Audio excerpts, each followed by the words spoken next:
Eh bien, bonjour les amis, bonjour à tous, bonjour à toutes. Marie-Odile avec vous, en compagnie de Julien. Bonjour, C'est dans bonjour notre... Marie-Lille. Rebonjour. Nous Bonjour. sommes le 18 janvier, mais nous enregistrons une émission qui sera diffusée le 29 mars. Voilà. Dans plus de 2 Alors, mois maintenant. Oui. voilà, c'est ça. Mais comme on est en dehors du temps et de l'espace, hein, en bon physicien que tu es d'accord avec ça? On s'offre la possibilité Ouais, exactement. de bouger. Voilà. Et donc, on continue notre exploration. Enfin, moi, j'explore, toi, tu exposes la physique quantique, la C'est ça, mécanique mécanique quantique, quantique, on peut lire les deux. voilà, et les phénomènes quantiques. C'est ça, deuxième partie. Deuxième partie, on a fait une première Phénomène partie qui a été quantique. diffusée le 15 mars, qui est toujours disponible sur l'antenne YouTube, et avec laquelle tu nous as appris les principaux phénomènes quantiques. Un certain nombre, oui, Ouais. de phénomènes quantiques. Voilà. Il y en aurait d'autres encore. Notamment, on a beaucoup travaillé sur la superposition, sur les effets, interférences. Ouais. Voilà, très bien. Ok. Et les trous noirs. Et les trous noirs, et le absolument. Chat de Schrödinger. Et le chat de Schrödinger et l'énervement de Stephen Hawking au sujet de du cette chat. expérience. Exactement. Qui n'était pas une expérience d'ailleurs. Une expérience de pensée. Oui. Ouais, c'est ça, donc de théorie, d'une théorie. Oui. Ok. L'expérience de pensée, c'est ce qui amène à s'interroger sur tel ou tel phénomène. On va en voir une autre très importante aussi dans cette émission aujourd'hui. Ok, donc au programme d'aujourd'hui, je te laisse présenter ton diaporama. Merci. Et donc nous expliquer ce qui va être le programme de cette émission. Oui, on va parler d'intrication quantique, oui. Terme qui est beaucoup employé dans le langage courant. Oui, l'intrication. On va voir ce que c'est que l'intrication et les conséquences que ça peut avoir. Le débat historique très important entre Bohr et Einstein, ce qu'on a appelé le paradoxe EPR, qui n'est pas vraiment un paradoxe, mais plutôt une expérience de pensée. On avait fini la dernière émission sur ce sujet, sur ce fameux débat que tu n'as pas animé, mais que tu connais. Qu'on a évoqué brièvement. Et on terminera par téléportation informatique et communication quantique. Oh, mais moi, la téléportation, ça me connaît. Hein. Oui. En théorie. En pensée. Après, dans la réalité, c'est pas encore arrivé. Mais... Alors, la téléportation quantique n'est pas qu'en pensée. On téléporte de l'information. Ça me donne des indications pour la réalisation de la téléportation de mon propre corps. Les électrons vont-ils enfin accepter d'obéir à mon intention? On va voir. On va voir comment... Parce que c'est pas la téléportation au sens où on entend la physique quantique. D'accord. Donc là, les notions utilisées, c'est quasiment toutes, sauf la relativité générale. Je rappelle que les deux théories vraiment fondamentales actuellement sont la mécanique quantique et la relativité générale, mais qui sont pour l'instant incompatibles. Donc là, on rappelle aussi que la relativité générale a fait l'objet d'une émission il y a déjà quelques semaines et que donc on peut s'y référer si besoin. C'est la 9e, oui. La 9e émission. C'était il y a un mois et demi. C'est ça. D'accord. Mais donc, ça veut dire qu'on n'a pas éludé la relativité générale, bien au contraire. On l'a intégrée et qu'on constate là qu'elle est incompatible avec les phénomènes quantiques que tu vas nous expliquer. On pourra approfondir cette question. Donc, les notions utilisées, à peu près toutes, c'est-à-dire que la mécanique quantique s'appuie sur à peu près toutes les connaissances préalables. Donc, elle utilise les ondes, la mécanique classique et la relativité restreinte. On a la mécanique quantique relativiste. Donc, n'hésitez pas à revoir les émissions précédentes pour bien maîtriser les concepts qu'on va évoquer ici. Ok, c'est parti. La notion de variable cachée. Allez, c'est quoi ça? Une variable cachée, c'est une variable qu'on ne peut pas observer, mais qui influence quand même le comportement du système. Alors, deux exemples. La courbe qu'on a déjà vue 2 fois. Ah oui, on a déjà vu cette courbe-là. Oui, c'est la fonction qui décrit la distribution des vitesses dans un gaz en fonction de la température. Oui, c'est ça. Donc la température et la pression d'un gaz vont dépendre des propriétés individuelles des molécules qu'il compose. Oui. Mais ces propriétés individuelles, on ne les connaît pas. On ne connaît pas à chaque instant où est chaque élément, comment ça circule, comment ça s'agence. Dans quelle est la direction, quel est son vecteur vitesse. Oui. On va reprendre les termes. Quelle est la configuration de son vecteur vitesse, sa position, etc. On ne connaît que statistiquement. Donc il y a des variables cachées qui ne nous empêchent pas de caractériser le système de façon macroscopique et statistique, mais on a bien des variables cachées. D'accord. Et autre exemple, la roulette du casino. Oui. On a des variables cachées. On pourrait prédire le résultat de la roulette si on connaissait vraiment tout le système, à savoir de quel bois est fait la roulette, quelle est la hauteur des séparations entre les cases, en quel métal il est fait, quelle est la résistance du métal, quel est le poids de la bille, sa taille, ses défauts éventuels à l'intérieur. à quelle force est lancée la bille, quel est le frottement sur... Voilà, si on connaissait tous les paramètres de départ, on pourrait calculer. Ce ne serait pas vraiment intéressant d'aller jouer au casino. Hein. Ah, mais on ne peut pas. De toute façon, il y a une information inaccessible qui est le lancer de la balle. Vous ne pouvez pas aller avec un radar voir la vitesse initiale de la balle. Je pense qu'ils ne seraient pas d'accord. Mais ça, ce sont des variables cachées qui nous empêchent de prédire le résultat du lancer. Mais si on les connaissait, on pourrait le prédire grâce aux lois de la physique. D'accord. Alors, ce serait plutôt numérique, donc informatique, plutôt que vraiment à la main avec un calcul exact. Oui, on pourrait parce qu'il y a beaucoup de données là. C'est une variable cachée.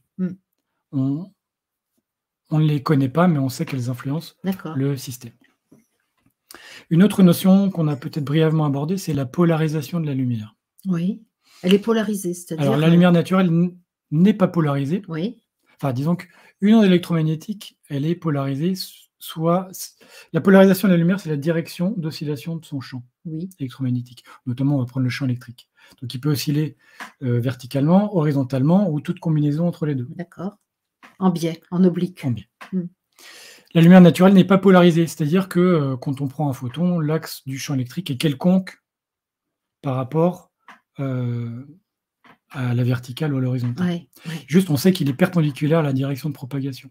On voit tout autour à droite, E et B, le champ électrique et le champ magnétique, sont perpendiculaires à la direction de propagation AV. D'accord. On le sait, mais on ne connaît pas la direction d'oscillation. Est-ce que c'est vertical, horizontal ou un peu les deux?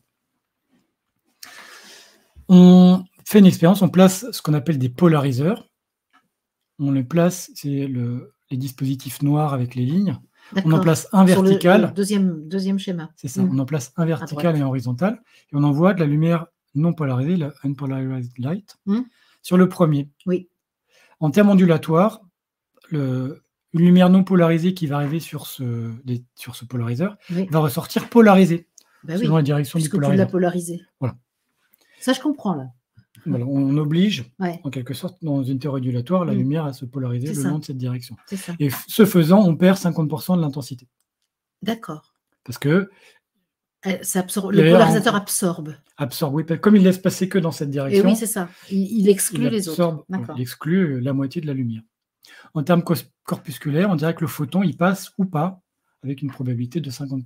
Comme on avait vu dans les deux trous là dans les fentes. Oui, dans les fentes de Young, tout à l'heure, de Young. Voilà, c'est ça.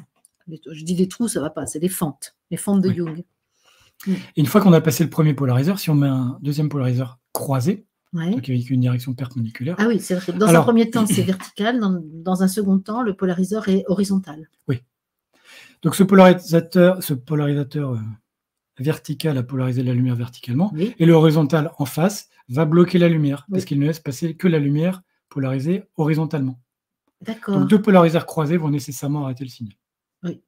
Jusqu'à présent, ça me paraît logique. En fait, c'est une grande découverte, ça? Non, c'est l'introduction, parce qu'on va se resserrer de ces notions, mais je voulais que ça soit bien clair. Et si on raisonne en termes de photons, un photon qui passerait le premier ne passerait pas le deuxième. Oui. Et un photon qui ne passe pas le premier aurait passé le deuxième s'il avait été avant. Si le deuxième avait été avant le premier. C'est-à-dire que le photon, il est soit horizontal, soit vertical. C'est ça, d'accord. Ok.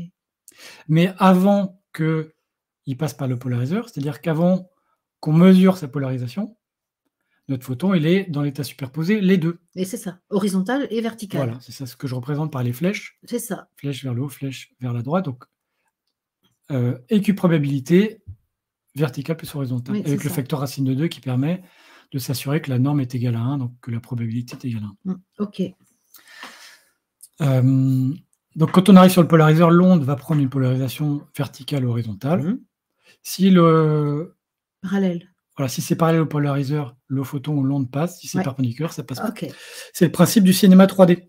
C'est-à-dire que on met des lunettes 3D. Oui. Et en fait, l'œil gauche est polarisé verticalement, l'œil droit est polarisé. Enfin, c'est ce qui fait qu'on le voit verre gauche est un polarisateur vertical, le verre droit est un polarisateur horizontal. Et c'est ce qui fait qu'on voit en 3 dimensions. Et sur l'écran sont projetées 2 images avec de la lumière polarisée. Ah là là. Donc la lumière polarisée horizontalement n'arrive pas à l'œil gauche. D'accord. La lumière polarisée verticalement n'arrive pas à l'œil droit. Ah bah oui, parce qu'il y a des filtres, il y a des polariseurs. Des polariseurs. Ah bah c'est habile. Ah ben je dis que c'est habile, moi. D'accord. Et le cerveau, lui, fait la synthèse pour voir en volume. Il voit 2 images qui sont décalées en profondeur, et donc il reconstruit une image en 3D. Oui. Parce que le cerveau, lui, il a intégré qu'on était en volume. Donc, il refait l'équation. Il reconstruit une image en 3 dimensions. Ok, intéressant. Et en bas, vous avez... alors, c'est une c'est ça, les lunettes de soleil Polaroid. Polarisantes. Ah, mais oui. Mais ça veut dire quoi, alors? C'est-à-dire que les verres contiennent des polariseurs de la lumière. C'est-à-dire que donc, les verres filtrent la moitié de la lumière en ne laissant passer que la lumière polarisée, je ne voudrais pas dire une bêtise, soit horizontalement, soit verticalement. D'accord. Et donc, à droite, c'est une publicité, alors anonymisée pour un opticien. Oui. Et on voit à droite la lumière polarisée. On voit qu'il y a beaucoup moins de reflets sur la surface de l'eau, par exemple. Ben oui, oui, d'où ça éblouit moins. Ça réverbère moins. La lumière réfléchie et polarisée d'une certaine façon, je pourrais pas dire exactement laquelle, qui est arrêtée par les verres polarisants. Okay. Et si vous tourniez vos lunettes d'un quart de tour, alors vous verriez à nouveau les reflets. Les reflets sont polarisés d'une certaine façon. Les lunettes l'arrêtent. Si vous tournez d'un quart de tour votre polarisateur horizontal devient vertical, ça n'arrêtera pas les rayons. Et ça n'arrêterait plus les rayons. C'est ça. Réfléchis. Ah, intéressant. Moi, j'aime bien quand c'est concret comme ça, que je peux relier ça à ma vie quotidienne. Oui. Et si vous voulez faire une expérience destructrice, pour le coup, vous cassez vos lunettes, vous prenez les deux verres et vous les mettez parallèles et perpendiculaires, et vous verrez qu'il n'y aura plus de lumière, ou ça va être fortement atténué quand les deux verres seront perpendiculaires l'un à l'autre. Mais ça, c'est exactement ce que tu nous mets dans le deuxième schéma. C'est ça. Ok. Donc les verres polarisants sont des polarisants. D'accord. Ok. Ça, c'est quelque chose qu'on va réutiliser. Le phénomène d'intrication quantique. Nous y voilà. Schrödinger, toujours lui. Avec son chat? Non, il a fait le chat, il a fait l'équation. Il a abandonné le chat? Alors, c'est totalement décorrélé du chat, mais c'est une notion qu'il a théorisée en 1935, donc 10 ans après l'équation qui porte son nom, qui est l'équation fondamentale de la mécanique quantique. On appelle ça aussi enchevêtrement quantique, mais bon, en anglais, c'est entanglement, mais on dit plutôt intrication. C'est un phénomène dans lequel plusieurs particules forment un système lié. Système, c'est des éléments qui fonctionnent ensemble. Voilà. Moi, j'aime beaucoup le système. Alors, un système, c'est des éléments qu'on considère ensemble, mais système lié, c'est-à-dire qu'ils sont en lien et que ce que va faire ou subir l'un va influencer les autres. Donc, les états quantiques sont dépendants l'un de l'autre. On dit qu'ils sont corrélés. D'accord. Par exemple, en haut à droite, j'ai le spin qu'on avait déjà vu dans... C'était la mécanique quantique, sur les nombres quantiques. Donc, par exemple, si les électrons sont intriqués, la somme de leur spin est nulle. Il faut qu'il y en ait un en haut, un en bas. Donc, plus un demi, moins un demi, ça fait 0. Et si vous en retournez un, l'autre, automatiquement, va se retourner pour conserver une somme des spins égale à 0. D'accord. Ou alors, des polarisations qui sont liées. On a un exemple en bas à droite, un atome qui envoie 2 photons qui sont intriqués, donc leurs polarisations vont être croisées. Alors, ils sont intriqués, donc attends. Tu dis 2 photons intriqués, parce qu'ils viennent du même atome. Parce qu'ils sont émis d'une certaine façon. D'accord. Parce que si tu les prends une heure l'un après l'autre, ils ne sont plus intriqués. D'accord. Ils sont émis quasiment en même temps, presque à simultanément, d'une façon qui fait que ils leurs états sont corrélés. Ils sont corrélés, donc on va dire, pour moi, dans le vocabulaire courant, ils sont jumeaux. Ils sont liés. Ils sont liés. Ouais. Et par exemple, si vous passez le premier en bas à gauche par un polariseur, quand avant le polariseur, il est à la fois polarisé horizontalement et verticalement, spin, c'est pour les électrons. Ah oui, c'est ça. Le photon a aussi un spin, mais là, on parle plutôt de... Oui, d'accord. Horizontal, on a vu tout à l'heure dans les polarisations, comment c'était une polarisation verticale et une polarisation horizontale. Voilà. Donc, quand vous faites la mesure, vous poussez le photon à choisir une polarisation, soit verticale, soit horizontale, qui fait qu'il va passer ou pas le polariseur. Et en faisant ça, en mesurant le premier photon et en lui faisant prendre un état polarisé verticalement, horizontalement, donc l'effondrement de sa fonction d'onde, vous allez pousser instantanément, on va en reparler, l'autre à prendre l'état perpendiculaire. Alors, comment ça se fait, ça? On ne sait pas. C'est au moment où les photons sont émis, on sait qu'ils sont émis de telle façon que leurs polarisations sont croisées. Donc, en fait, l'information reçue par le photon, qui était corrélée, intriquée avec l'autre, se répercute sur le photon corrélé, sur l'autre photon. Instantanément. On va voir, ça fait l'objet d'un débat très intense entre Einstein et Bohr, qu'on va détailler maintenant. Justement, c'est l'introduction de ce débat, de ce paradoxe, de ce problème EPR. EPR? Einstein, Podolsky, Rosen. les 3 physiciens. On va les voir. D'accord, EPR. C'est ce que j'écris, les particules sont intriquées. Ça veut dire EPR, c'est aussi le nom des centrales nucléaires, je crois. Hein, pressurized, je ne sais plus, eau pressurisée. Mais là, c'est pas ça. Non, c'est les initiales des 3 physiciens. Les particules sont intriquées, quelle que soit la distance qui les sépare. Ah, alors ça peut être à l'autre bout du monde. Oui. L'information n'a pas de frontières. Ah, attention, oui. On va détailler ça exactement sur les notions, l'information. J'étais en train de dire tout ce que disent les gens qui n'y connaissent rien. Pas tout à fait, mais le mot information, on va voir que... Voilà, on va détailler, c'est vraiment intéressant. J'adore, ça te fait rire, j'adore ça. Oui, parce qu'on va voir que c'est très subtil. C'est très subtil l'intrication et ses conséquences. Et on va les regarder en détail. Si on veut faire rire Julien, on lui dit des choses bêtes concernant la physique quantique et ça t'éclate. C'est un de mes objectifs, de te faire rire. Oui, d'accord. Revenons au sérieux de la physique quantique. En fait, la notion de distance, elle est quelque part trompeuse. Plutôt que de dire ce sont 2 particules éloignées d'une certaine distance, il faut dire c'est un système. D'accord, c'est ça. Ça reste, le système est maintenu quoi qu'il arrive. Voilà, et c'est pas parce qu'on éloigne les particules que le système on sort du système. D'accord, on est d'accord. C'est un système informationnel, on pourrait dire. C'est un système intriqué. Intriqué. Non, on va voir, avant de parler d'information, on va voir comment ça... C'est un système intriqué. Qu'est-ce que ça entraîne comme conséquence. Okay. Et quand on regarde les équations de fonction d'onde, il n'y a pas de notion de position. Oui. Donc la position n'intervient pas. D'où un effet. La position géographique, la localisation. Où la distance n'intervient pas. D'où une influence qui paraît être instantanée à distance. Enfin, qui est instantanée à distance, mais, je dévoile un peu, n'est pas un transport d'information. Ah, c'est ça. D'accord. Et notre fonction d'onde peut s'écrire. On a le photon 1 et le photon 2. Voilà. Le 1 vertical, 2 horizontal, 1 horizontal, 2 vertical. Ah oui, c'est ça. En gros, ça veut dire que si le système est intriqué, 1 et 2 sont mélangés. On ne peut pas mettre 1 d'un côté et 2 de l'autre. Ouais, c'est ça. Le système est maintenu. En termes de fonction d'onde, l'intrication s'exprime par le mélange des fonctions d'onde. Vous voyez que 1 et 2, 1 vertical, 1 horizontal est mélangé avec 2 horizontales. Et c'est-à-dire qu'on ne peut pas factoriser en mathématiques. On ne pourrait pas dire il y a l'état 1 et l'état 2 à côté, c'est l'état 1 et 2 ensemble. Le système maintenu avec les 2 états. Comment très schématiquement ça se représente dans les équations. Là, c'est quand même étonnant. J'ai même l'impression de comprendre, dis donc. Oui. Ça m'a porté, ça. Oui, le principe, absolument. Après, les équations, moi, j'ai assez peu traité les systèmes intriqués dans mes cours, mais le principe, il est absolument clair. D'accord. La mesure d'un des corps, une des particules, va l'amener à prendre un état quantique parmi ses états propres. Oui. L'électron, c'est haut ou bas. Le photon, c'est polarisé verticalement, horizontalement.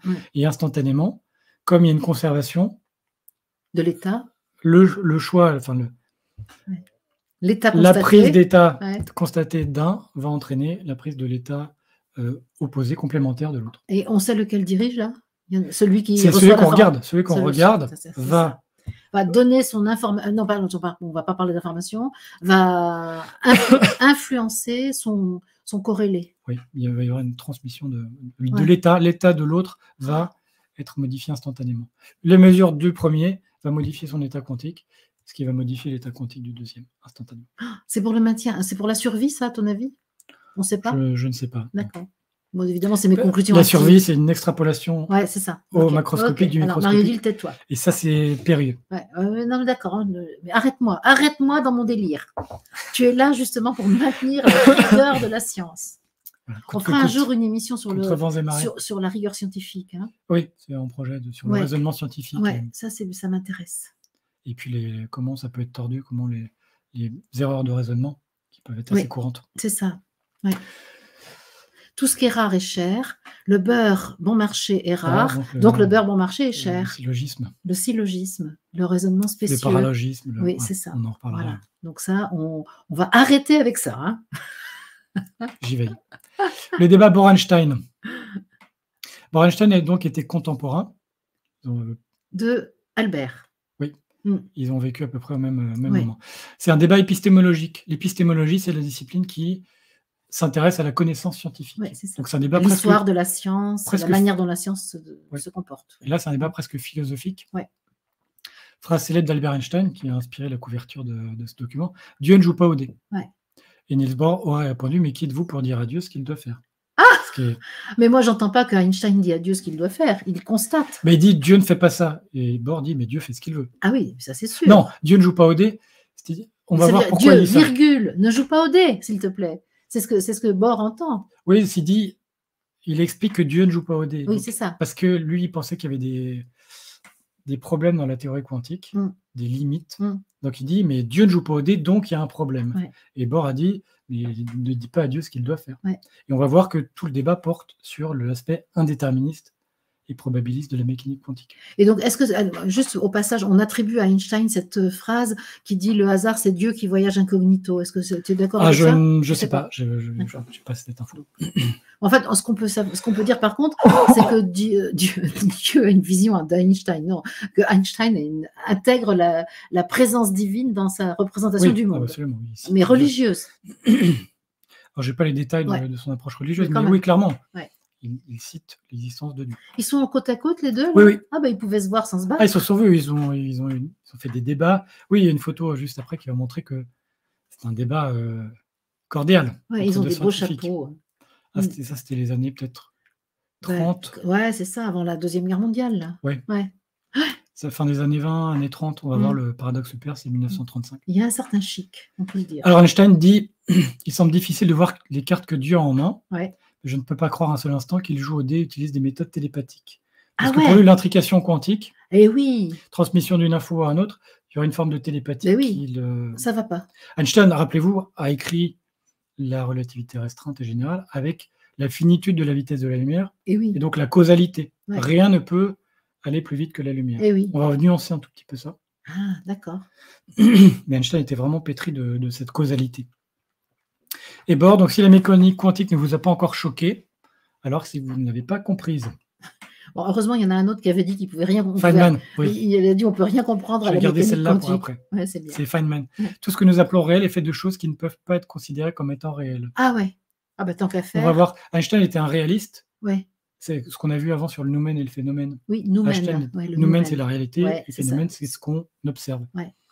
Donc, Bohr dit en gros, il n'y a que le phénomène. La réalité tangible, hein. Quand tu parles noumen, c'est la réalité tangible. Oui. Ce qu'on peut la réalité de l'objet. Oui, c'est ça. Est-ce qu'on peut toucher un électron? Mais oui. C'est la réalité qu'on peut observer. Enfin, non, c'est la réalité qui existe, et le phénomène, c'est ce qu'on regarde.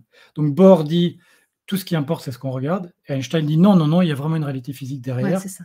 Et ce n'est pas lié à des probabilités. On pourrait dire que Bohr était plus bouddhiste que chrétien. Je ne sais pas en quoi les bouddhistes seraient parce qu'ils disent beaucoup qu'effectivement, la réalité est une illusion, alors que Einstein dit la réalité existe. Oui. Absolument. Ce sont les réalistes qu'on a vu dans le paradoxe, le chat de Schrödinger. Ouais, c'est ça. Deuxième débat, là, on les voit en 1925. Oh, ils sont cool. Hein. Oui, ça va. Ils se sont pas... C'était pas très véhément comme débat. C'était un débat philosophique qui a duré 30 ans. Ça les a occupés. Jusqu'à la mort d'Einstein, à peu près. Ouais. Qui est mort en 1955, avec des postures radicalement différentes en termes de philosophie. Einstein est réaliste, il dit que le monde a des propriétés, indépendamment de l'observation qu'on peut en faire. Ah ouais, c'est pas du tout ce qu'on dit aujourd'hui. Hein. On va voir. On va voir que... Ah, peut-être que si. C'est Bohr qui a gagné à la fin. D'accord. C'est un Français qui l'a montré. La physique quantique est provisoire. Ouais. Parce que, pour Einstein, une théorie fondamentale, comme prétend l'être la physique quantique, ne peut pas être probabiliste. Ouais. On ne peut pas ne pas savoir. Ouais. Donc l'histoire des probabilités là, des circuits que vont emprunter les particules, ça, Einstein dit non, c'est pas possible. Il dit c'est possible, mais pour l'instant c'est temporaire. On ne peut pas se satisfaire du fait que ça soit probabiliste et qu'on ne sache jamais à l'avance. Ouais. Lui, la relativité générale, il a la quantité de masse et d'énergie dans l'univers, il a la courbure de l'espace-temps, et à partir de ça, on peut calculer. On peut tout calculer. Comme Newton. Lui, il veut des certitudes, en fait. C'est prédictif. Il dit qu'une théorie fondamentale et définitive ne peut pas être probabiliste, ne peut pas être indéterministe. Il y a besoin de certitude sur les choses qui vont se produire. Voilà. Et ça ne veut pas dire que c'est toujours la même chose. C'est-à-dire que le spin, c'est la moitié haut, la moitié bas, mais il faut qu'on puisse prédire. Ouais. Et Einstein ne voulait pas se contenter d'une théorie qui dirait c'est 50-50, mais on ne sait jamais à l'avance. Ouais. Donc ça, vraiment, il a refusé philosophiquement. Moi, je trouve ça vraiment intéressant que tu nous racontes ça, parce que c'est tellement important pour aujourd'hui. Oui. Ouais. Et donc, il a voulu trouver et montrer qu'il y avait des contradictions internes dans... Surtout qu'Einstein, il est mis à toutes les sauces aussi. Hein. Il est cité pour un oui, pour un non, pour argumenter sur des trucs qu'il a sûrement peut-être jamais dit. Donc... Einstein a bien prouvé que... Oui, c'est ça, c'est ça. Quand on a dit ça, on a tout dit. Hein. Et en face, sur une posture différente, il y avait Bohr. Bohr qui est le chef de file de ce qu'on appelle l'école de Copenhague, avec les postulats de l'émission sur la mécanique quantique, c'est l'approche de l'école de Copenhague. Oui. Il dit que la physique quantique est probabiliste par essence et qu'il n'y a rien au-delà de l'indéterminisme quantique. Il dit qu'il n'y a pas de théorie derrière qui pourrait prédire est-ce que le photon va sortir polarisé verticalement ou horizontalement. Il dit c'est pas possible. On est au bout de la connaissance quand on dit c'est 50-50 et on ne peut pas savoir pour un événement qu'est-ce qui va se produire. Un objet n'a pas de propriété intrinsèque, il va prendre un état au moment de la mesure. Ah, c'est ça. Et seul ce qu'on observe... ça, pour Einstein, ça devait être la formule générale. Pendant 30 ans. C'est inconcevable. 30 ans. Ah bah oui, c'est inconcevable pour lui, d'accord. Ouais. Et Bohr, Einstein, ils ont écrit des articles, il y a eu beaucoup d'objections de la part d'Einstein, et Bohr a répondu de façon satisfaisante à toutes les objections, y compris parfois en faisant appel à la relativité restreinte ou générale. Qui était la théorie d'Einstein. C'est-à-dire qu'il a retourné presque... Il est allé chercher les arguments de son adversaire. Oui, c'est génial. Donc c'est... Je n'ai pas l'histoire de tout le débat, mais je pense qu'il y a peut-être des livres qui ont été écrits là-dessus sur les allers-retours. On voit que là, il sourit, puis intellectuellement, ça devait être extrêmement satisfaisant. Avec des là, j'imagine les joutes intellectuelles qui ont eu lieu là. Ah, ça, pour les intellos, c'est super. Hein. Et pour eux, ça devait être super aussi. Ah bah oui. Ah ouais. Et on a tendance à dire souvent qu'Einstein n'aimait pas la physique quantique. Oui. C'est pas vrai, c'est un désaccord sur l'interprétation. Einstein disait, je vois bien que c'est la moitié dans les deux cas. Lui, il disait, ça veut juste dire qu'on n'est pas allé au bout du travail d'explication. L'interprétation, il ne voulait pas s'arrêter à dire c'est 50-50, on ne sait pas. Il dit, Dieu ne joue pas au dé. C'est pas Dieu qui tire au dé juste avant qu'on fasse la mesure en disant, toi, ce coup-ci, c'est haut. L'aspect aléatoire était ça ne rentrait pas dans sa représentation du monde. Voilà. Okay. Tout ça, c'est symbolisé par la phrase Dieu ne joue pas au dé. C'est ça, ok. Mais donc, en fait, comme tu le dis, désaccord sur l'interprétation des résultats, mais les résultats sont actés. Ah, mais Einstein est parfaitement d'accord. Aucun déni sur les résultats. Aucun. Voilà, et même, il a beaucoup contribué, notamment par l'effet photoélectrique, un des premiers effets quantiques. Il dit, je vois bien que ça prédit très précisément l'expérience, mais on n'a pas fini le travail. Bon, alors tu sais que j'ai beaucoup de frissons là. Quand c'est comme ça, c'est qu'il y a une entité spirituelle qui vient. Alors donc D'accord. Bon. Allez, on en reparlera à la pause. Le paradoxe PR. Et là, je te mettrais bien en difficulté. Non, pas du tout. J'ai pas envie. On continue. On appelle ça un paradoxe. C'est pas vraiment un paradoxe. C'est une expérience de pensée publiée en 1935 par Einstein, Podolsky, Rosen. Donc là, ils sont trois. Perspicace reconnaître le nom de Rosen avec les ponts de Einstein-Rosen de la relativité générale. Donc les trous on a déjà vu Rosen quelque les trous de verre. Oui, c'est ça. Trous noirs, fontaine VER, trous de verre. C'est lui aussi. Donc ils ont visiblement beaucoup travaillé ensemble. Enfin, travaillé ensemble sur plusieurs sujets. C'est une question, le point d'interrogation est disparu derrière l'image. Est-ce que la description de la mécanique quantique, de la réalité physique, peut être considérée comme complète? D'accord. Et le but de l'article, c'est de prouver que non. D'accord. Réfuter l'interprétation de Copenhague. Copenhague qui dirait qu'il n'y a rien avant la mesure, c'est la mesure qui oriente le choix de... Oui, c'est ça. C'est fou. Hein. Donc cet article popularise la notion d'intrication quantique, parce qu'il part vraiment du principe de l'intrication quantique, de cette transmission d'informations qui, pour lui... Attention, tu as dit quelque chose que normalement, je n'ai pas le droit de dire, moi. Transmission d'informations. Transmission d'état. Oui, attention, je te surveille, toi. Merci, je vois que tu es perspicace, attentive. C'est formulé de la façon suivante. Si deux particules P1 et P2 sont intriquées, la mesure de l'état de P1 nous informe instantanément et sans mesure sur P2. Bah oui. Si je prends mon photon, si le premier est vertical, le deuxième est horizontal, on le sait. J'ai pas besoin de vérifier, je sais, c'est obligatoire que ce soit comme ça. Et c'est instantané. Ouais, c'est ça. Problème, c'est que P2 peut être aussi loin qu'on peut l'imaginer de P1 au moment où on fait la mesure. Ouais. P2 ne peut pas être informé de l'état dans lequel se trouvait P1 après la mesure. Et là, j'ai bien vu les guillemets. Oui. Problème de causalité.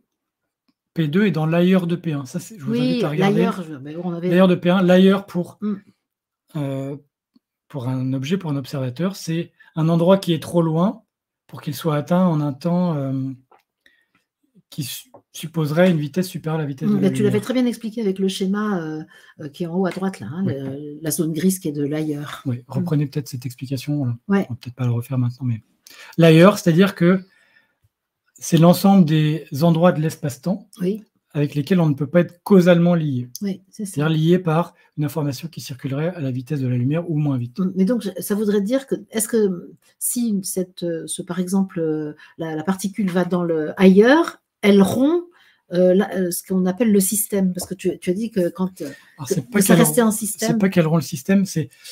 Est-ce que le système est rompu? Deux particules très proches peuvent être dans l'ailleurs l'un de l'autre. Oui. Comment je vais dire ça? Si une information, là pour le coup je vais employer l'information, de l'une va à l'autre plus vite, enfin, si la réception de l'information de celle de droite suppose une transmission plus rapide que la vitesse de la lumière, alors elle est dans l'ailleurs. Ce n'est pas une question de distance, c'est une question de distance et de temps qui les sépare. Là, on est vraiment toujours dans l'espace-temps de la relativité restreinte de Minkowski. Mais donc, ma question c'est, est-ce que le système est maintenu même quand ça va dans un ailleurs? Mais on ne peut pas aller dans un ailleurs, on est à une distance. L'ailleurs, pour dire qu'on est dans un ailleurs, il faut prendre en compte la vitesse du signal entre les deux. Ok. Bon, ça me dépasse, mais c'est ok, je comprends. L'ailleurs, si je suis sur la Terre et que tu es sur le Soleil, on n'est pas forcément dans l'ailleurs l'un de l'autre. C'est-à-dire, si j'envoie une information. C'est pas parce que je suis loin que je suis dans un ailleurs. C'est ça. C'est une zone grise. L'ailleurs, si j'envoie une information, si je t'envoie un photon depuis la Terre, il va mettre 8 minutes à t'arriver sur le Soleil. Là, on est causalement liés. On n'est pas dans l'ailleurs. Ce n'est pas parce qu'on est loin qu'on est dans l'ailleurs. Oui, c'est ça. Mais de dire, je suis sur la Terre et je t'enverrai une information que tu recevrais en 4 minutes, 2 fois plus vite que la vitesse de la lumière, ce n'est pas possible. Cette interaction se situe dans l'ailleurs, parce qu'elle supposerait que l'information aille plus vite que la lumière. Oui, donc qu'on sorte des paradigmes en fait connus. De la causalité. De la causalité, ok. Mais le mot ailleurs, effectivement, renvoie une notion d'espace, une notion d'espace et de temps. Oui, c'est ça. Je ne peux pas, en étant là et toi étant là-bas, communiquer avec toi en moins de 8 minutes. Oui, c'est ça. Ok. Parce que la vitesse de la lumière est infranchissable. Fait qu'on ne peut pas, pas envoyer une information en moins de 8 minutes de la Terre au Soleil. C'est ça. Et ce n'est pas une notion, on peut être près et dans l'ailleurs. Oui, je comprends.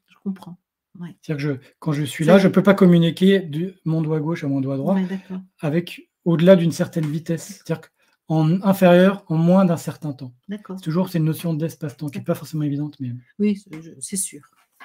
Mais c'est juste de dire, en gros, ces deux particules sont éloignées, elles ne peuvent pas communiquer instantanément. Et on représente ça dans un diagramme espace-temps. Einstein disait, ça doit être causalement lié. Ça ne peut pas se faire plus vite que la lumière. Et donc, quand on lui dit instantanément, c'est ce que indiquent les équations de la physique quantique. Parce qu'il n'y a pas d'espace. Il n'y a pas de délai. Il n'y a pas d'espace. Il n'y a pas de délai.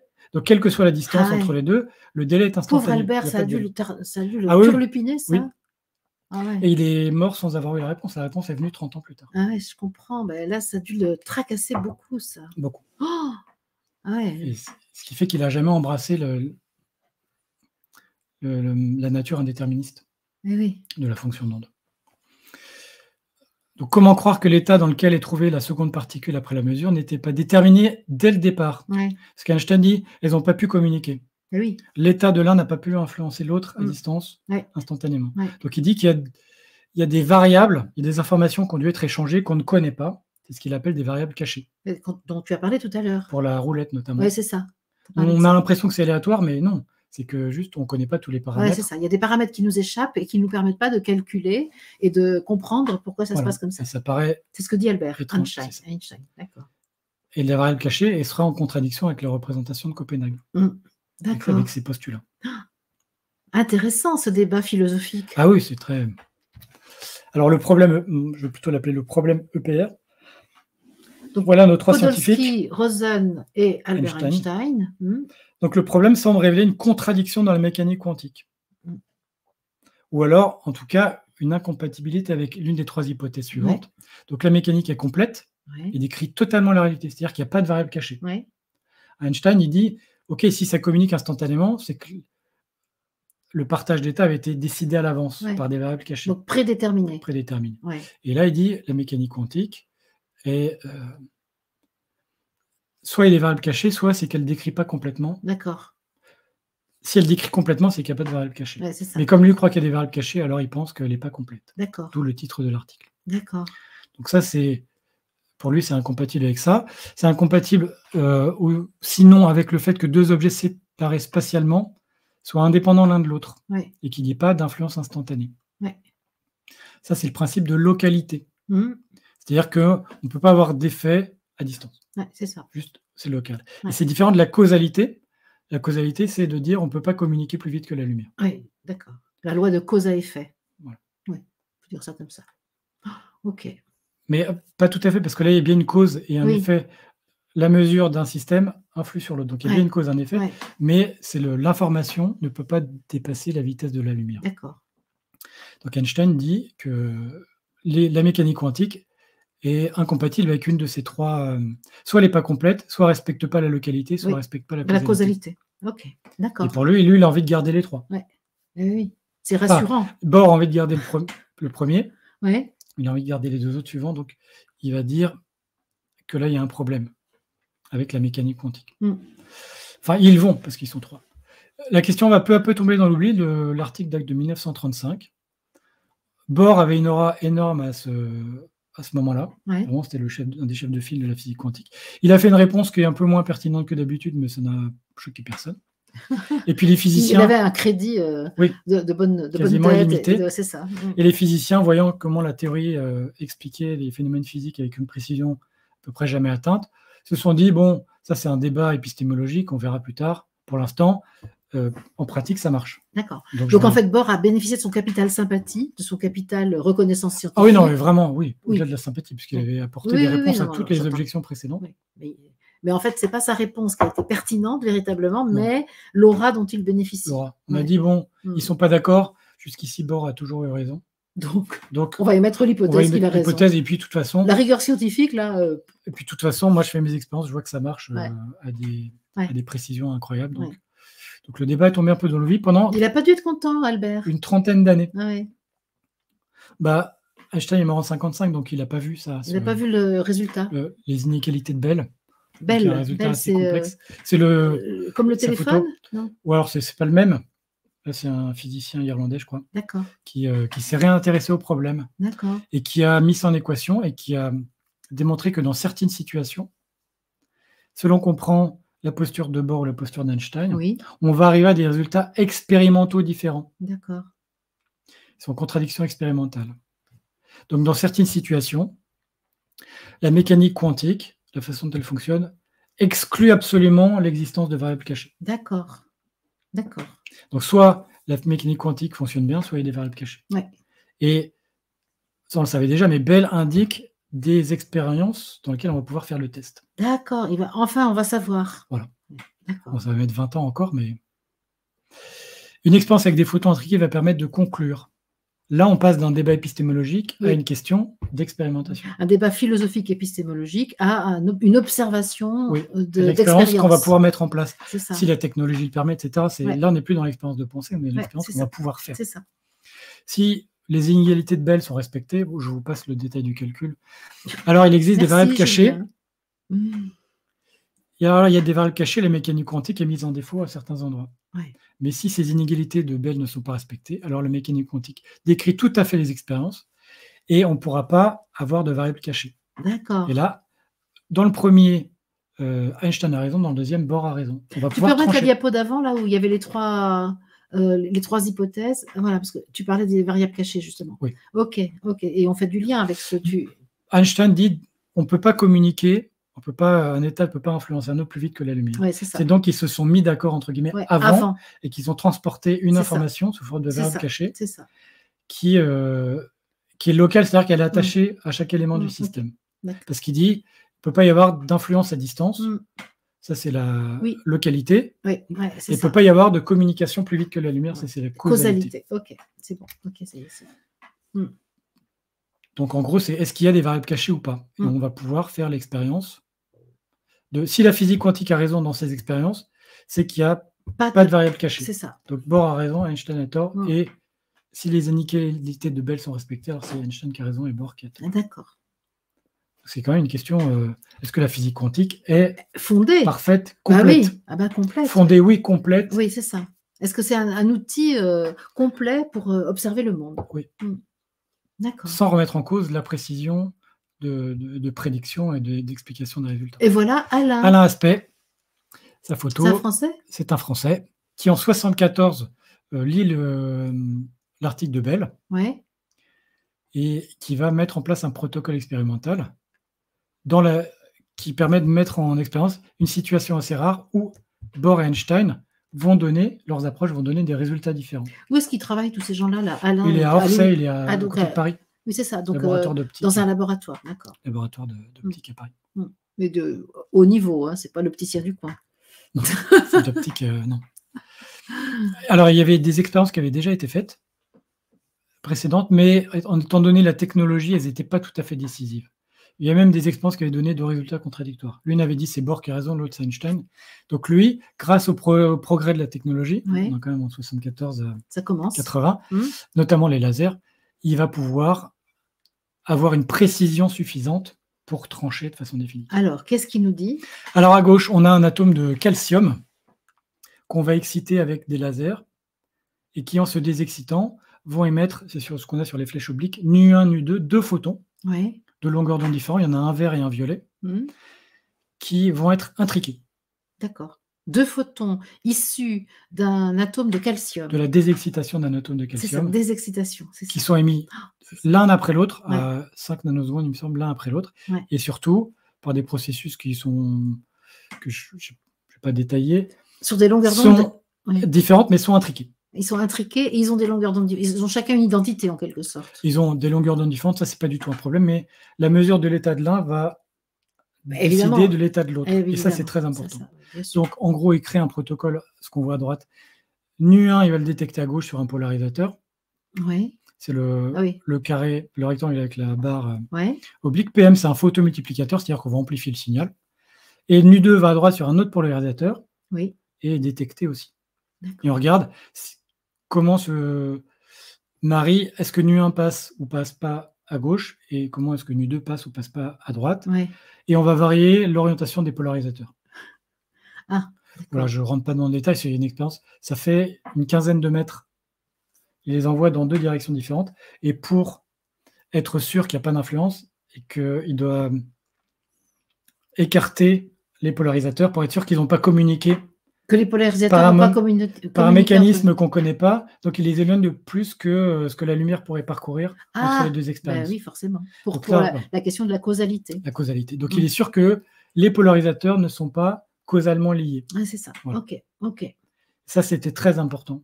Parce que ça faisait partie des défauts potentiels de l'expérience qu'on aurait pu leur reprocher. Oui, mais peut-être que les polarisateurs ont communiqué entre eux. Ils se sont dit un secret avant que la particule passe. Voilà. Non. Donc, il y a eu beaucoup de travail de fait sur la source, cet atome de calcium, sur la détection, sur la distance. Parce qu'il fallait que la source soit pure aussi. Que ça soit une source, avec ces deux photons, avec une source d'intensité suffisante.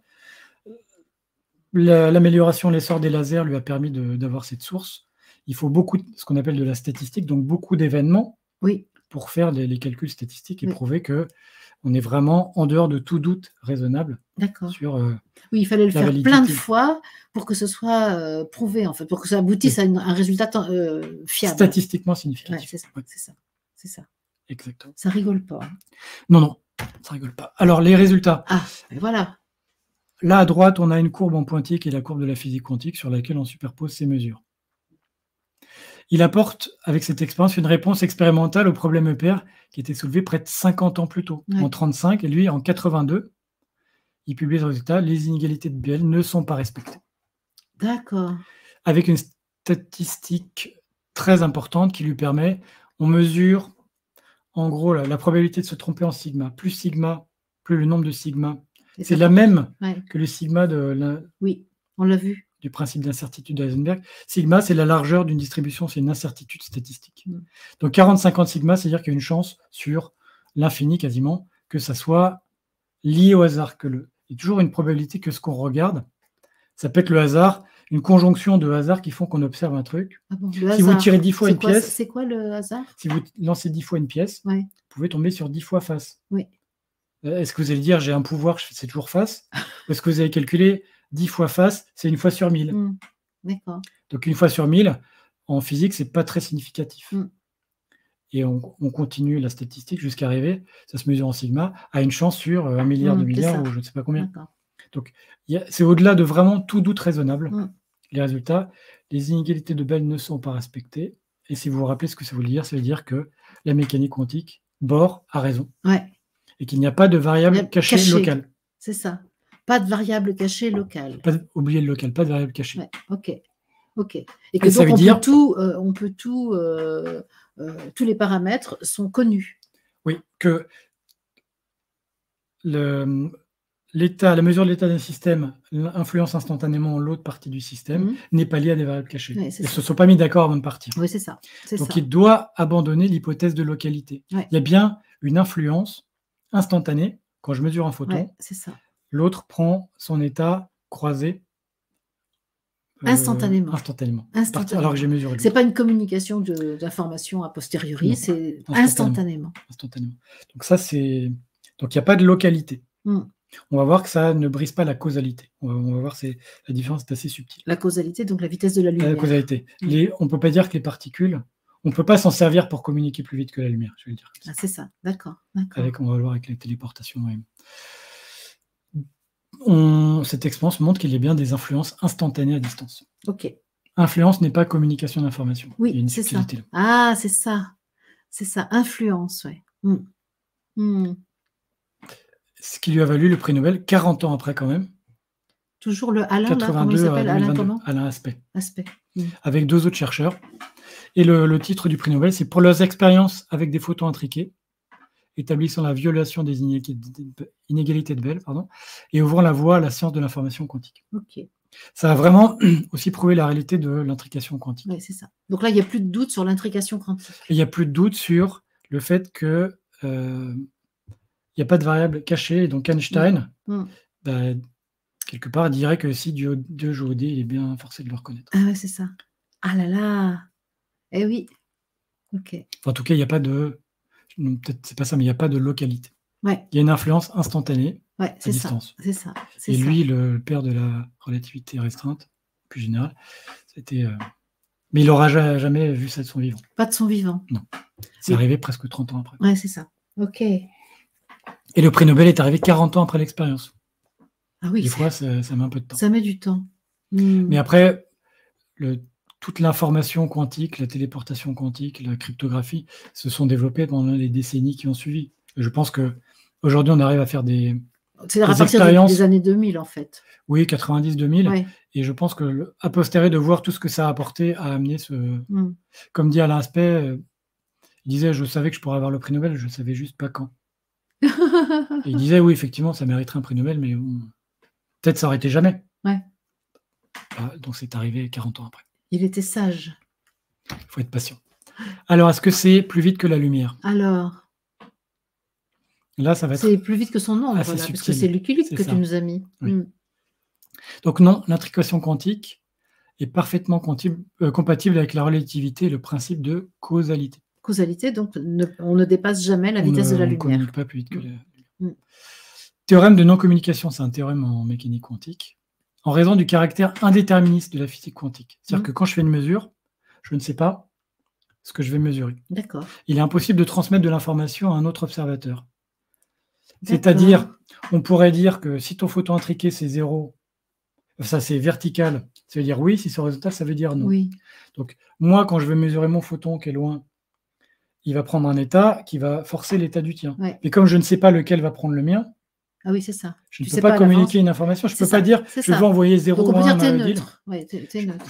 C'est juste, je ne peux pas prévoir ce que tu vas lire, donc je ne peux pas en faire un vecteur d'information. Oui, c'est ça. En raison de ce caractère indéterministe.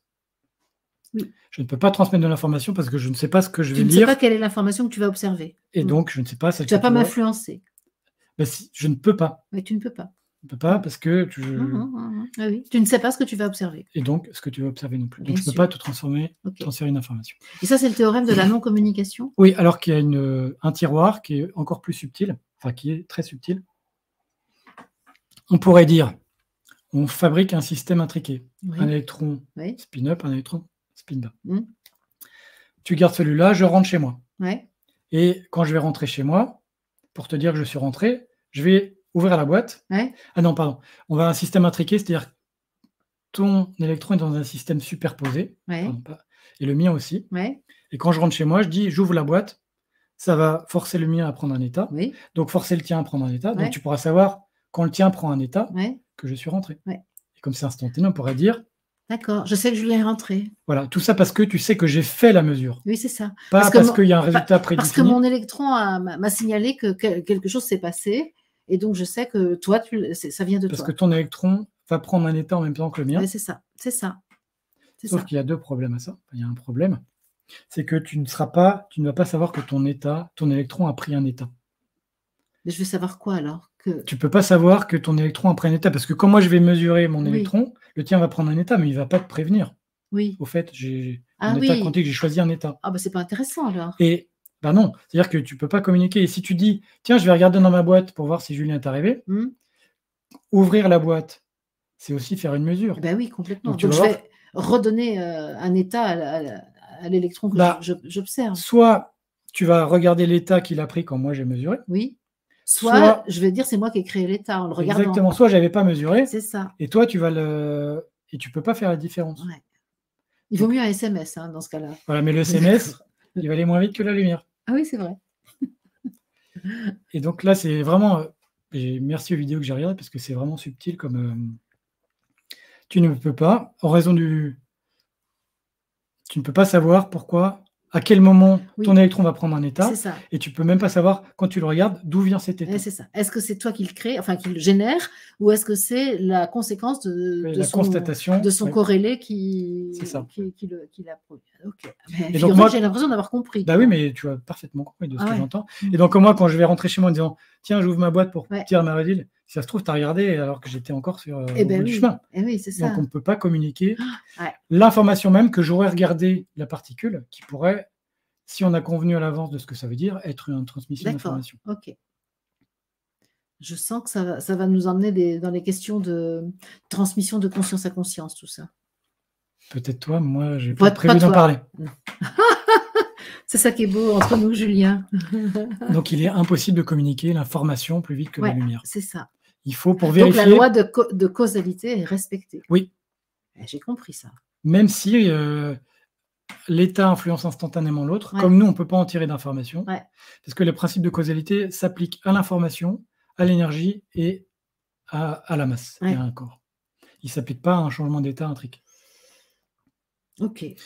Voilà la réalité de l'intrication quantique. Pour vérifier, est-ce que j'ai mesuré, lequel de nous deux a mesuré le système en premier, il faut prendre un signal qui va moins vite que la lumière. Alors c'est un SMS, un téléphone, une visio, une lettre, mais ça va moins vite que la lumière.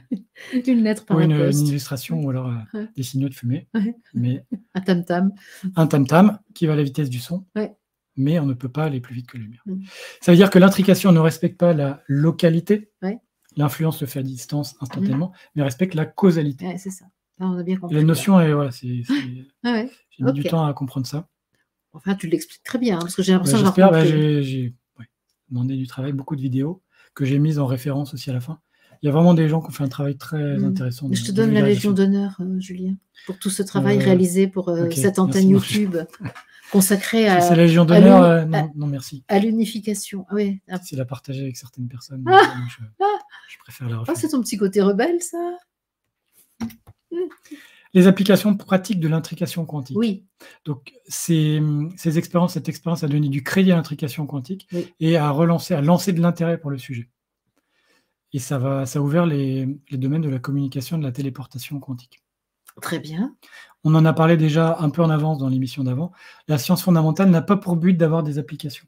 Ah oui, c'est ça. C'est pas son but. Oui, c'est vrai. Je t'avais posé la question de à quoi ça sert. Tu as dit, en fait, à chercher. À savoir. À savoir, à chercher. Là, Alain Spey, il a voulu trancher ce débat qui avait un demi-siècle, 40 ans au moment où il a pris l'expérience, entre Einstein et Bohr. Il n'y avait pas d'autre but.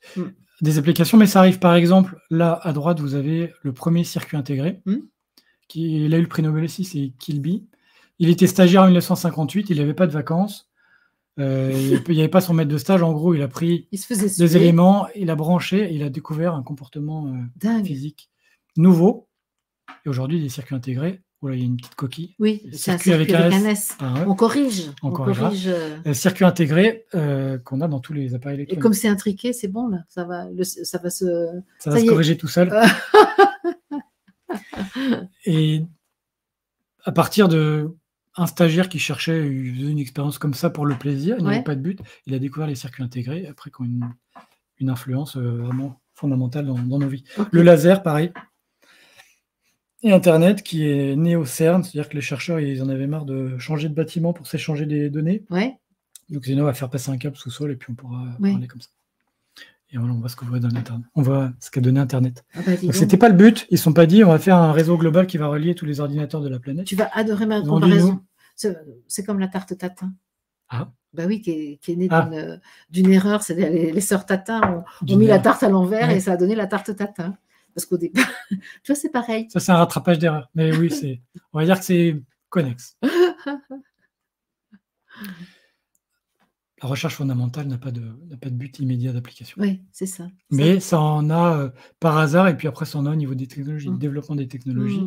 Ce qu'a fait Alain Aspect sur les sources, sur les lasers, sur les détecteurs.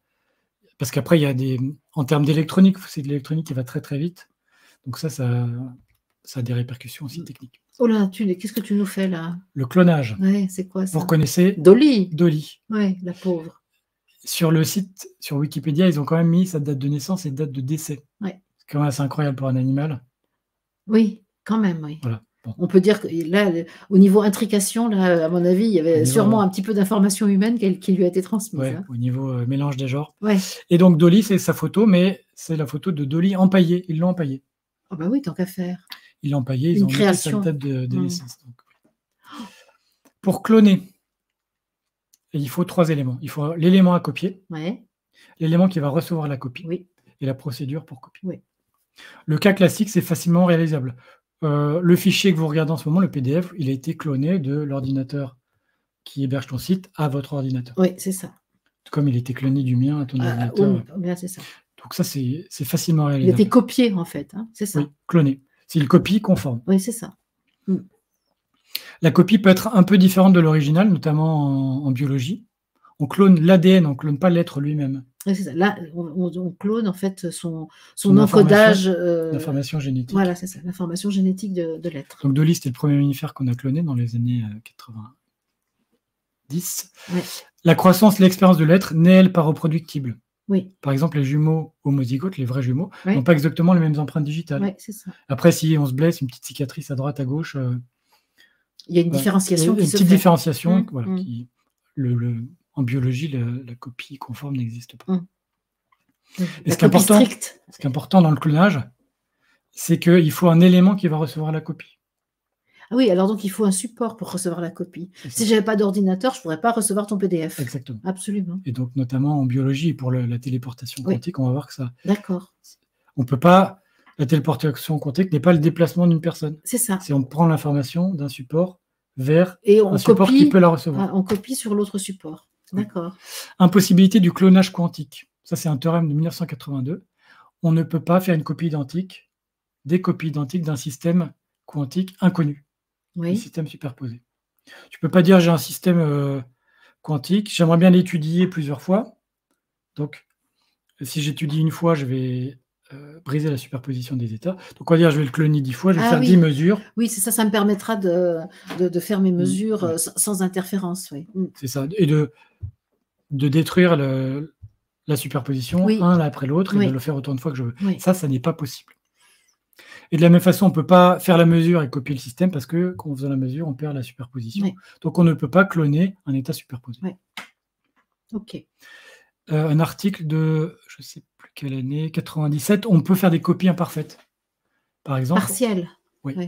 C'est ça. On peut cloner ce qu'on appelle un qubit. Je vous envoie l'émission sur la mécanique quantique. C'est un mot que tu as déjà expliqué, ça. C'est en informatique quantique, c'est la plus petite unité d'information. Oui, c'est ça. C'est pas 0 ou 1 comme un disque dur normal, comme un bit normal. C'est 0 et 1 dans certaines proportions en superposé. Et ils ont réussi à cloner des qubits avec une fidélité de 83%. OK. Ce qui est déjà pas mal. Mais il y a toujours une incertitude, c'est pas parfait. Téléportation quantique, là encore aussi, beaucoup de choses sont racontées. Ouais, j'imagine. C'est le transfert d'un état quantique. Alors là, tu parles d'information cette fois-ci. Oui. Oui, et la téléportation ne peut pas se faire plus vite que la lumière. Oui, on est bien d'accord. Oui. La loi de causalité. Causalité. C'est le transfert d'une information, un état quantique inconnu, d'un système vers un autre.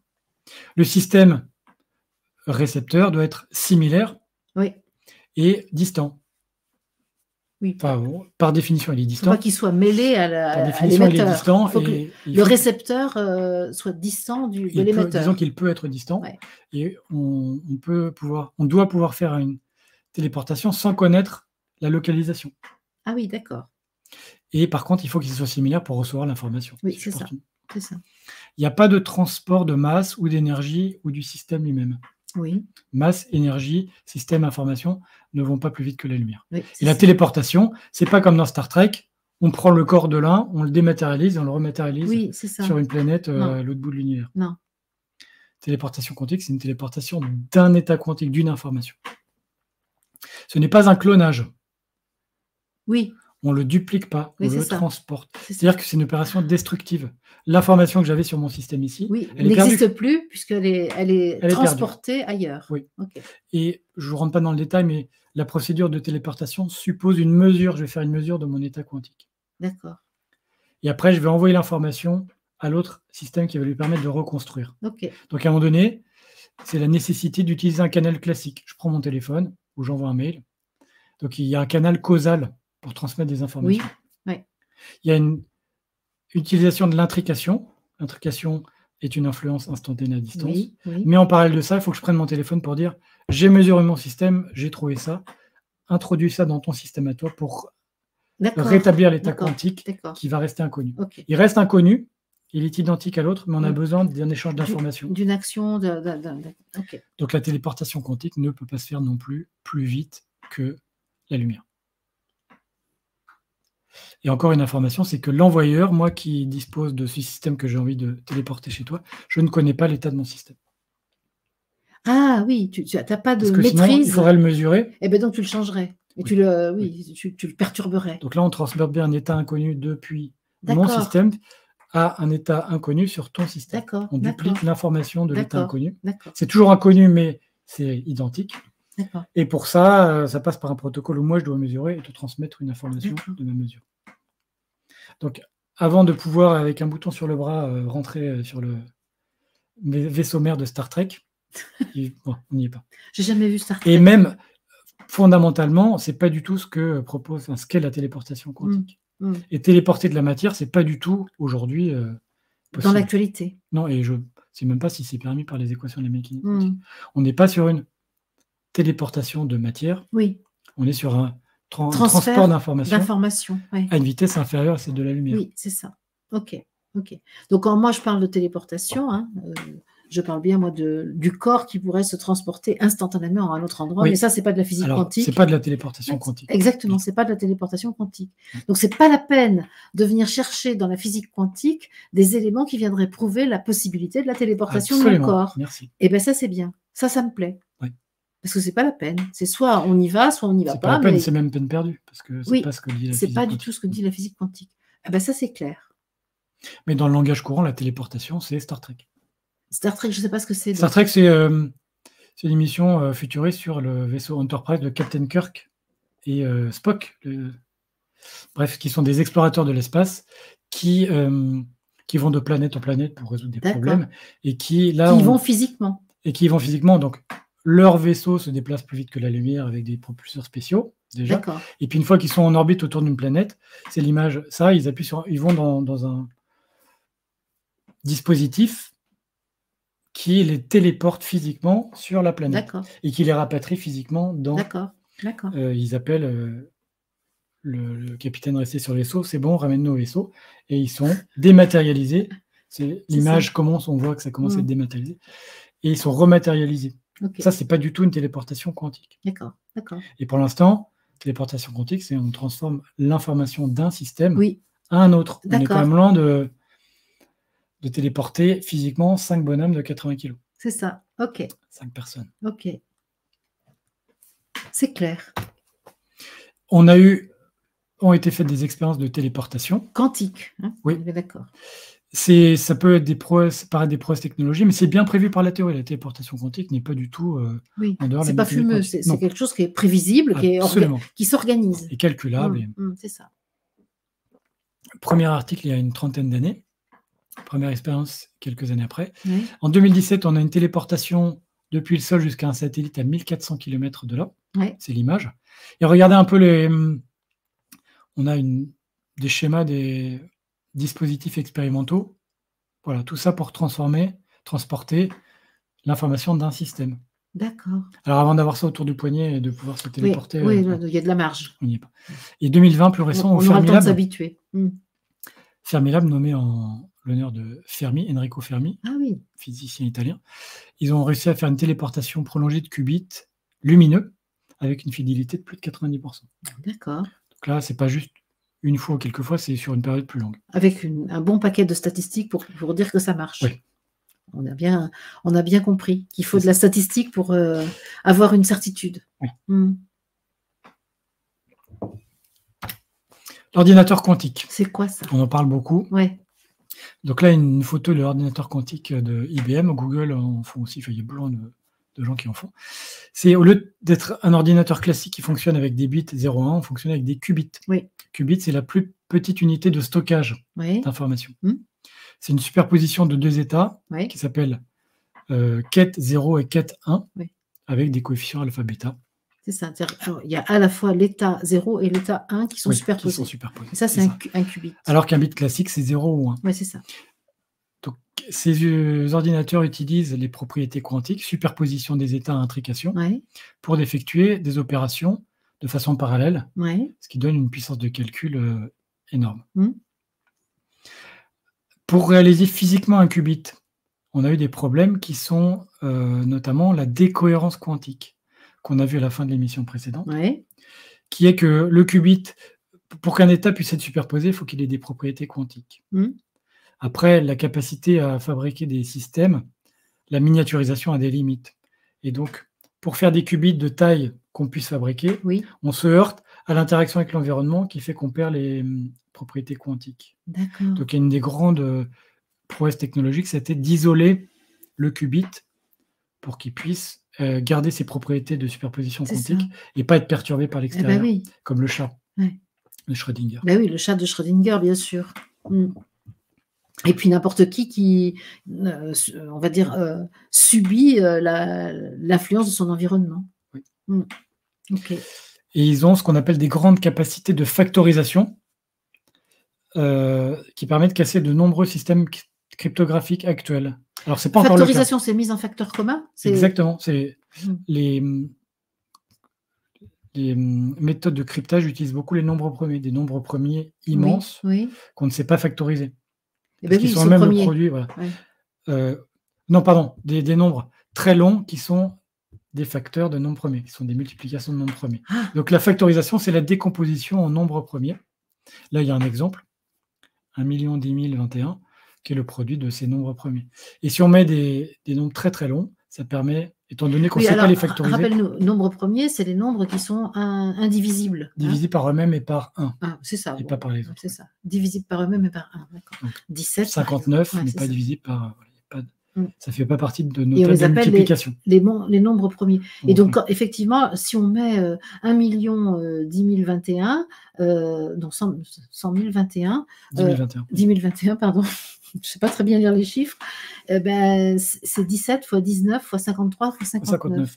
Et c'est le principe sur lequel repose un bon nombre d'algorithmes de cryptographie, sur les nombres premiers. Okay. Alors des nombres premiers, pas des nombres premiers, des produits de nombres premiers qui sont très très longs. C'est ça. Et qu'il faut une puissance de calcul énorme pour décomposer en facteurs premiers. Ben oui, parce que si je partais de 1 10 021, là, comment j'arriverais à savoir que tu essaies de diviser par 2, par 3, par 4, par 5, et tu vois si c'est divisible. Après, tu trouves 17, ok. Et après, tu regardes le reste et tu essaies de diviser par 1, par 2, par 3. C'est des algorithmes comme ça. Et 1 million, c'est facile, mais si vous mettez 250 chiffres, alors... Tu y passes la nuit. Et les ordinateurs quantiques, non pas la nuit, des milliards d'années. D'accord. Alors que l'ordinateur quantique, il sait faire. Il peut faire ça en quelques secondes. Il pourra peut-être faire ça. Donc c'est vraiment une norme de cryptographie très, très importante. Et la cryptographie, c'est ce qui consiste à cacher quelque chose? Oui. à chiffrer des messages. Oui, c'est ça. Et c'est très intéressant, ça, pour les communications qu'on veut garder un peu secrètes. Ah, c'est nécessaire. Et les sites, quand vous regardez un site, c'est marqué HTTPS, c'est secure, c'est-à-dire que l'échange de données est sécurisé. Oui, c'est ça. C'est ce que ça veut dire. Qu'il ne soit pas lu par un tiers. Oui, c'est ça. Ça n'est lu que par ceux qui ont la clé pour rentrer. C'est ça, la clé. La clé est souvent de ce type-là. D'accord. Cryptographie quantique. Alors là, je ne rentre pas trop dans les détails non plus, mais ça va utiliser la téléportation quantique et donc un système intriqué. D'accord. Si on veut transmettre une information d'un système quantique à un autre, il va falloir utiliser les propriétés d'intrication d'un autre système qui va venir interagir avec l'information à transmettre, qui va interagir avec son particulier intriqué, qui va remonter au système. Donc seuls vont transiter par les voies classiques des informations sur le système initial, qui vont permettre de reconstruire l'état téléporté. Donc on n'a pas de données sensibles qui vont transiter par des voies classiques. Les données sensibles vont transiter par, c'est ce que j'explique à droite, par des propriétés physiques. D'accord. Des propriétés... de la matière. Oui. Et qui sont inviolables, entre guillemets. Ou alors, si l'information est lue, on sait que le système a été décodé, craqué, et on arrête instantanément. Ce qui n'est pas le cas, comme en mécanique classique, en physique classique, on a le clonage. Quelqu'un pourrait se brancher et puis dupliquer le signal pour lui au passage. Avec cette cryptographie quantique, c'est pas possible. Quand on est sur des propriétés physiques, entre l'émetteur et le récepteur, on ne peut pas dupliquer. D'accord. Donc dans Star Trek, quand ils disent nous avons intercepté un message ultra secret de la flotte ennemie, bah c'est pas possible. S'ils avaient la cryptographie quantique, ça serait pas possible. Pas possible. Donc ils voyagent plus vite que la lumière, ils font de la téléportation, mais ils font pas de cryptographie quantique. D'accord, d'accord. C'est dommage. On rêve. Et aussi une autre discipline qui est la cryptographie post-quantique. Oui. C'est une discipline qui sert à garantir l'information face à des tiers qui auraient des ordinateurs quantiques. Eh bien oui. C'est pas comme la cryptographie quantique. Cryptographie quantique, c'est à partir des propriétés physiques. Oui. Cryptographie post-quantique, c'est une cryptographie qui s'oppose à un ordinateur quantique avec des puissances de calcul phénoménales. Bon, quand je pense que déjà on écoute mon téléphone portable capte mes conversations et me ressort des propositions. Alors là, j'imagine que là, on est au-delà. Hein. Ah bah là, l'idée, c'est de se protéger de ça. Tu serais protégé de ça si tu avais un téléphone c'est ça. basé sur la cryptographie quantique. On va attendre un peu. C'est pas encore tout à fait non, sur le pas marché. Au point. Hein. Non, c'est pas sur le marché. Pas au point. Oui, chez moi, c'est pas une grande nécessité non plus pour l'instant. Pour l'instant. Allez, on termine sur quelques visages. On a vu beaucoup de noms et on va essayer de mettre quelques visages dessus. C'est la réunion de famille, là. Hein. Congrès de Solvay. Ça, c'est la mode de la moustache. Cette photo et la suivante sont les photos les plus célèbres de la physique. Ah oui. Là, on a 24 physiciens et chimistes. Ouais. Et là, on a déjà 9 prix Nobel. Waouh, d'accord. Il y a une femme, en bas à droite, Marie Curie, Marie. qui est à côté de, tu l'auras reconnue. J'ai déjà montré cette photo. Et oui. C'est pas Poincaré. Si, c'est absolument bravo. C'est Henri Poincaré. Henri Poincaré. Quelle mémoire. Ouais. C'est Henri Poincaré. On a beaucoup de noms connus. On a Lorentz. Ouais. Tous ceux qui sont en gras ont eu un prix Nobel de physique. Ceux qui sont soulignés ont un prix Nobel de chimie. Marie Curie ayant eu un de chaque. Eh bien oui. Une des rares scientifiques à avoir eu plusieurs prix Nobel. C'est la seule à avoir de moustache. Hein. Ils ont tous des moustaches. Il y a une femme, c'est facile. Bon, on est en 1911. On a Planck, on a De Broglie, c'est fou, hein. On a Einstein, on a Rutherford. Einstein, c'est le deuxième à droite. Hein. En haut, tout en haut à droite, le deuxième. C'est ça. C'est ça. Il y a une bonne bouille. Hein. Oui. Et Rutherford, il est deux personnes à la droite d'Einstein, donc à gauche pour nous, avec une grosse moustache aussi, qui a trouvé le noyau atomique. Ouais. Voilà, bon, ça ne sert peut-être à rien de les faire à part. Ce sont tes copains, tout ça. Hein. Bon, c'est des gens que pas tous, mais que j'ai beaucoup croisés dans mes études. Oui, c'est ça. Et la photo sans doute la plus célèbre, là, cette fois, ils sont 29. Il y a 17 prix Nobel. Plus d'un sur deux a eu, à cette époque-là, il y a quelqu'un qui a réussi à les réunir. Un prix Nobel. C'est le congrès de Solvay, 1927. Donc là, on était en pleine physique quantique. 1911, c'était plutôt relativité restreinte, éventuellement générale. Bon, là, il n'y a pas une femme. Hein. Marie. Si, elle est là. En bas, troisième en partant de la gauche. Troisième. Ah, mais oui, tout à fait. Elle est là aussi. Son mari est déjà décédé depuis longtemps. Hein. Pierre est mort avant. Hein. Pierre Curie. Oui, il me semble. Je me rappelle plus de ça. Ouais, il me semble. On a Schrödinger à l'arrière-plan, un peu au milieu. On a Pauli, on a Heisenberg, on a Dirac. Il y a les noms. Hein. Dirac est entre Einstein et Lorentz. Vous voyez Einstein, premier rang. Dirac au deuxième rang. Ouais, d'accord. Voilà, De Broglie, Born, Niels Bohr, Planck, Marie Curie, Lorentz, Einstein. Voilà, ça, c'est la plus grosse concentration. Ça devait phosphorer là-dedans, hein, dans ces réunions. Hein. Ouais. Oh, ça devait y aller, là. Hein. La matière grise, ça y va, là. Hein. Ça, c'est la photo à peu près la plus célèbre de la physique. Ouais. Et on termine sur la dernière. Congrès Solvay, quelques années plus tard. Là, on a 3 femmes. Bon, la photo est plus nette, là. Oui, c'est quand même 22 ans après la première. Ouais. On a Marie Curie, donc qui est au premier rang, un peu au milieu. Ah oui, un peu vieille, là. Bon, elle a quand même, la radioactivité a quand même fait son œuvre. Hein. Elle est morte de ses travaux. Oui, c'est ça.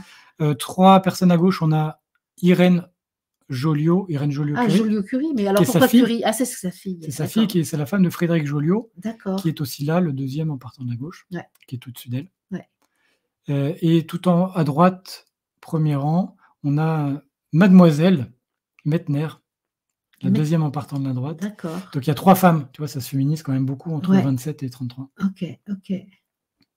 Enfin, beaucoup. Tout est relatif. Ouais. On a triplé la dose, mais comme on est parti de rien. Le masculin, voilà, la physique des années 20, 10, 20, 30 reste quand même assez masculin. Et je conclus sur quelques références. Science étonnante, c'est vraiment très très bien fait. La chaîne Photon Jumeaux aussi. Patience sur la téléportation, j'ai un peu transpiré. Et en anglais, No Cloning Theorem était très intéressant. Voilà. Faster Than Light Communication, ça parle de l'intrication. Est-ce que ça permet de communiquer plus ou moins plus vite que la lumière ou pas? Vous pouvez mettre des sous-titres dans YouTube en français, si jamais, qui permettent de comprendre les vidéos même en anglais. Ah oui, c'est ça. Mais ça, je me suis appuyé là-dessus. Il y en aura beaucoup d'autres. J'en ai. Voilà. Super que tu donnes ces références pour ceux qui sont passionnés, qui sont allés jusqu'au bout de cette émission et qui voudraient aller encore plus loin, que nous les avons invités à venir avec nous. C'est formidable. Voilà, ou approfondir des notions. Des notions qu'on a vues en quelques minutes, qui font l'objet de 3 vidéos de 15 minutes, par exemple. C'est ça. Ok. Voilà. Au terme. Super, Julien. Tu as une conclusion, toi? Là, on arrive vraiment à ce qui faisait le cœur de cette série. Ouais. Donc, physique classique, puis relativité restreinte, puis après les 2 vraiment piliers, la relativité générale et la mécanique quantique, qui aura quand même nécessité 3 émissions. Ouais. Mon idée était aussi de remettre un peu les explications réelles derrière les termes, la complexité mathématique aussi derrière on est intriqué, on est tous intriqués. Voilà, c'est beaucoup de calculs, beaucoup d'échanges sur des congrès avec une masse d'intelligence complètement incroyable sur des décennies. Et donc, des débats qui n'en finissent qui n'en finissaient pas, qui ont duré 30 ans sur la nature. Avec des gens sérieux, que des gens sérieux. Donc, voilà, c'est aussi pour réhabiliter un peu la physique quantique qui est un peu empruntée à tort et à travers jusqu'à du marketing quantique. Oui. Et donc, pour moi, ça dévoue un peu tout ce travail, dénature un peu tout le travail de dizaines, centaines de personnes pendant des décennies pour nous amener à cette théorie qui est aujourd'hui la plus aboutie. En tout cas, moi, j'ai beaucoup aimé que tu remettes le débat philosophique et le contexte un petit peu conceptuel de tout ça. Bien sûr, avec des chiffres, avec des expériences concrètes, mais je trouvais vraiment intéressant que tu le mettes dans un registre, justement, dans lequel on peut savoir un peu comment individuellement, personnellement, on peut prendre position aussi, parce qu'après tout, on a le droit d'avoir une idée. Hein. Et puis se cultiver sur qu'est-ce que la téléportation, qu'est-ce que l'intrication, quelles sont les conséquences réelles. C'est ça. Quels sont les emprunts qui débordent complètement de la théorie. Alors, est-ce que Dieu joue au dé? Franchement, là, c'est une question qu'Einstein a posée. Alors, l'expérience d'aspect suite aux inégalités de Bell et l'hypothèse de Bohr. C'est que non. Pour l'instant, c'est que oui. C'est que oui. C'est que oui. C'est qu'on ne peut jamais savoir à l'avance. Je n'ai même pas compris ça, moi. Qu'il n'y a pas de variable locale cachée, que la physique quantique est complète, décrit bien la réalité. Ah oui, c'est ça. Et fondamentalement indéterministe. Oui, c'est ça. C'est-à-dire fondamentalement, elle est basée sur les probabilités. Ouais. Et donc, un jour, quand même, il faudra qu'on parle tous les deux du hasard, mais on ne fera pas dans le cadre d'une émission scientifique. Ce sera un débat entre nous, là. Informel. Ouais, on va d'abord autour d'une soupe. Voilà, on va le faire en privé, puis on va voir si c'est jouable de le mettre en partage. Parce que moi, ça, c'est quelque chose qui m'intrigue, cette histoire de hasard. Oui. Ah oui, c'est une question, oui. Là, on arrive... Ça ne m'intrigue pas, j'ai pris position, hein, mais bon. On arrive au terme de ce bloc un peu au milieu, on a eu toutes les introductions avec une petite digression sur l'eau et le carbone. On arrive au bloc qui vraiment nous présente les équations fondamentales des lois mécanique actuelles, quantique, mécanique classique, quantique, relativité. On va pouvoir après redescendre sur une espèce de point d'orgue, redescendre sur des applications. La prochaine émission nous emmènera au cœur des étoiles. Ah, vie et mort sur la vie et la mort d'une étoile. Voilà. Waouh. Qui fera appel à des notions qu'on a vues, mais ça ne sera plus jamais aussi mathématique que ça a pu l'être. D'accord. Et actuellement, notre système solaire est visité par une comète. Là, tu peux Bon, on a vu ça avec les lois de Kepler. Et bien voilà. Les ellipses, les paraboles. Absolument. Oui. On pourra. Reportez-vous à l'émission sur la mécanique classique. Je ne savais pas, il y a des comètes qui passent. Il y a la comète de Halley, il y a des comètes qui mais là, ce n'est pas celle de Halley. Je sais pas. Ça fait 50 000 ans qu'elle n'était pas venue, celle-là. Ok, donc c'est-à-dire qu'elle a une orbite très large. Et elle reste très elliptique. Elle reste tout un moment là dans le système solaire. Ah oui, c'est le temps de faire son passage. Oui, c'est ça. 50 000 ans, oui, comparé à la période orbitale de la Terre qui est d'1 an. C'est-à-dire qu'elle a une orbite sans doute très descentée, très large. D'accord. Moi, je ne sais pas. Ok. Tu veux ajouter quelque chose, Julien? Non, félicitations aux courageux qui sont là tenus jusqu'au bout. Ah, tu as vu qu'on est encore sur 1h20. Allez, c'est parti. Eh bien, rendez-vous dans 15 jours pour la prochaine émission. Tout à fait. Merci, Julien. Merci, à bientôt.